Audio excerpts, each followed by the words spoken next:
নমস্কার, আপনারা দেখছেন সময় কলকাতার খেলা হবে নিয়ে রয়েছি আপনাদের সঙ্গে আমি প্রবীর। টি-20 বিশ্বকাপ থেকে বিদায় নিয়েছে প্রতিযোগিতার যুগ্ম আয়োজক দেশ শ্রীলঙ্কা। বুধবার কলম্বোয় নিউজিল্যান্ডের কাছে হেরে যায় তারা। প্রথম ম্যাচে ইংল্যান্ডের কাছে হেরেছিল শ্রীলঙ্কা। নিউজিল্যান্ডের কাছে হারের ফলে শেষ ম্যাচ জিতলেও আর তাদের সেমিফাইনালে ওঠার কোনো সম্ভাবনাই নেই। এদিন প্রথমে ব্যাট করে নিউজিল্যান্ড 7 উইকেটে 168 রান তুলেছিল। জবাবে শ্রীলঙ্কাকে থেমে যেতে হয় 8 উইকেটে 107 রানে। কিউইরা জিতল 61 রানে। ব্যাটে বলে ভালো খেলেও নজর কেড়ে নিলেন রচিন রবীন্দ্র। টসে হেরে প্রথমে ব্যাট করতে নেবে নিউজিল্যান্ডের শুরুটা খারাপ হয়নি। দুই ওপেনার টিম সেফার্ট এবং ফিন অ্যালেন শুরুটা আক্রাসীভাবেই করেছিলেন। মহিস থিক্সারার বোলিংয়ে আচমকায় লন্ডভন্ড হয়ে যায় কিউইদের ব্যাটিং। 16 বলে ব্যবধানে 4 উইকেট হারায় তারা। 12.1 রানে 6 উইকেট হারিয়ে ধুঁকতে থাকে নিউজিল্যান্ড। সেখান থেকে দলের হাল ধরেন মিচেল স্যান্টনার এবং কোল ম্যাকেঞ্জে। দুজনে মিলে সপ্তম উইকেটে মাত্র 47 বলে 84 রানের জুটি করেন। রান তারা করতে নেবে ম্যাট হেনরির প্রথম বলেই ছিটকে যায় প্রথম নিসাঙ্কে স্ট্যাম্প। তৃতীয় ওভারে ফিরে যান চেরিত আসালাঙ্কা। বিপক্ষের ব্যাটাররা যেখানে কলম্বোয় এসে শাসন করে যাচ্ছেন, সেখানে নিজেদের দেশের মাটিতেই ব্যাটিং ভুলে যায় শ্রীলঙ্কা। গ্রুপ পর্বে তারা জিম্বাবুয়ের কাছে হেরেছিল। এবার ইংল্যান্ড ও নিউজিল্যান্ডের কাছে হারায় একটি ম্যাচে বাকি থাকতেই বিশ্বকাপ অভিযান শেষ হয়ে গেল লঙ্কা বাহিনীর।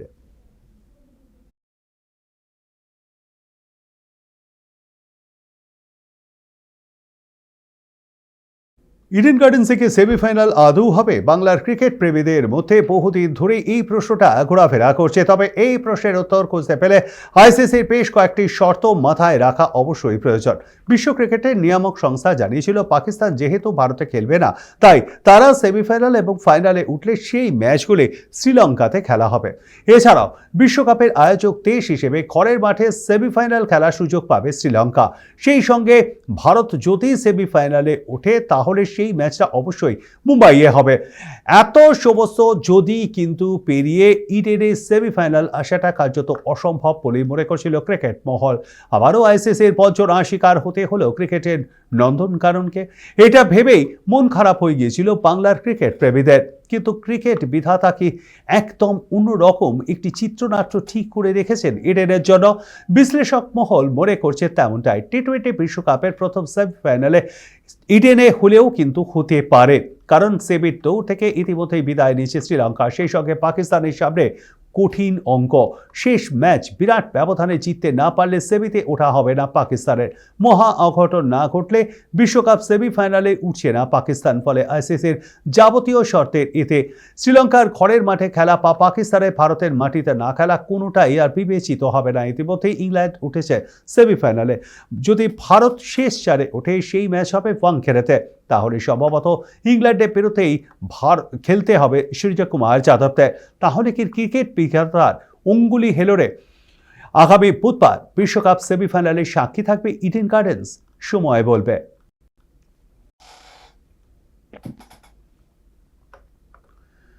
বাংলাদেশের হয়ে আবারও সাকিব আল হাসানকে মাঠে দেখার সম্ভাবনা দিনকে দিন বাড়ছে। দেশের ক্রিকেট দলের প্রাক্তন অধিনায়ককে দ্রুত বাংলাদেশে ফেরাতে চাইছে সে দেশের ক্রিকেট বোর্ড। ইতিমধ্যে সাকিবের বিরুদ্ধে হওয়া সমস্ত মামলার নথি সেই দেশের সরকারের কাছে জমা দেওয়া হয়েছে। 2024 সালে কানপুরে ভারতের বিরুদ্ধে টেস্ট ম্যাচের পর থেকে আর দেশের হয়ে খেলেননি সাকিব আল হাসান। তিনি ইচ্ছা প্রকাশ করেছিলেন দেশের মাটিতে একটি সিরিজ খেলে অবসর নিতে চান, কিন্তু শেখ হাসিনার দেশত্যাগ ও সরকারের পতনের পর থেকে আর বাংলাদেশে ফিরতে পারেননি সাকিব।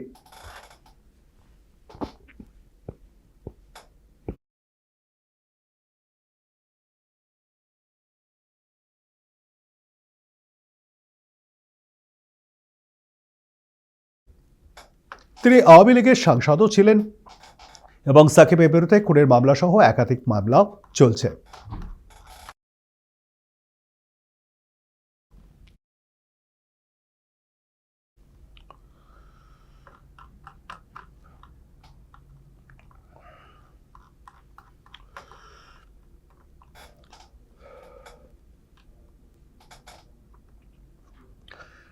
ফুটবলে লাল কার্ডের প্রচলন নতুন কিছু নয়।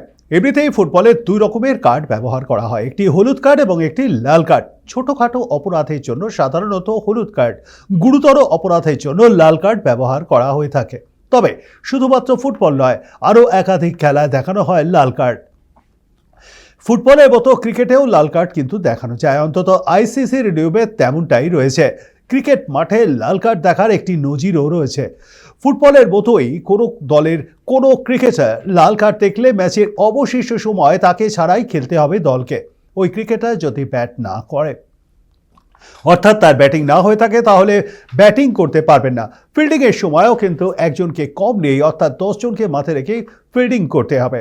এমনকি অপরাধের গুরুত্ব বুঝে অন্য শাস্তিও হতে পারে ওই লাল কার্ড দেখা ক্রিকেটারের। কিছু কিছু ঘরোয়া ক্রিকেট লিগে অন্য রকম নিয়মেও লাল কার্ড দেখানো হয়। ক্যারিবিয়ান প্রিমিয়ার লিগে যেমন স্লো ওভার রেটের জন্য লাল কার্ড দেখানোর নিয়ম রয়েছে। আরও একাধিক লিগে এইভাবে লাল কার্ড দেখানোর নিয়ম রয়েছে। এই নিয়মে ক্রিকেট ইতিহাসের প্রথম লাল কার্ড দেখানো হয়েছে। ক্যারিবিয়ান প্রিমিয়ার লিগের নিয়ম অনুযায়ী নির্দিষ্ট সময়ের মধ্যে ওভারের কোটা পূরণ করতে না পারলে আম্পায়ার অধিনায়ককে দেখাবেন লাল কার্ড। অধিনায়ক তার দলের যে কোনো একজন ফিল্ডারকে বাইরে বের করে দেবেন। সেই নিয়মেই ক্রিকেট ইতিহাসে প্রথম লাল কার্ডটি দেখেন কেকেআর তারকা সুনীল নারিন। 2023 সালে সেই একমাত্র লাল কার্ড দেখানোর উদাহরণ ক্রিকেট বিশ্বে। সেই সময় নারিন খেলছিলেন ত্রিনিব্যাগো নাইট রাইডার্সের হয়ে। অবশ্য এর আগে প্রথম ইতিহাসের আন্তর্জাতিক টি-20 ম্যাচেও পকেট থেকে লাল কার্ড বের করেছিলেন আম্পায়ার বিলি পাইডেন। সেটিও দেখান তিনি গ্লেন ম্যাকগ্রাকে, যদিও সেটা নিতান্তই মজার চলে।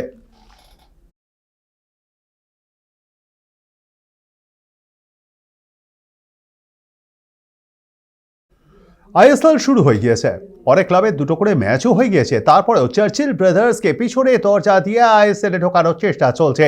কার নির্দেশে, কার অঙ্গুলি হেলরে এই রকমটা হচ্ছে, এটাই বুঝতে পারছেন না কেউ। কিন্তু সবাইকে অবাক করে বুধবার এফসি গোয়া এবং এসসি দিল্লিকে বাদ দিয়ে আইএসএল এর বাকি সব ক্লাবকে চিঠি পাঠালেন ফেডারেশনের ডেপুটি সেক্রেটারি জেরাল্ড সত্যনারায়ণ।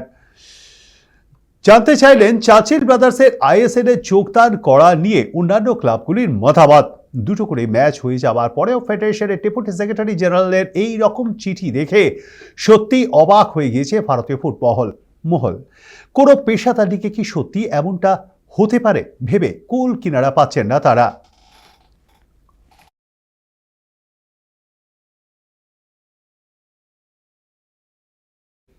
এখন এ পর্যন্ত, দেখতে থাকুন সময় কলকাতা। সময় বলবে সময়ের কথা। নমস্কার।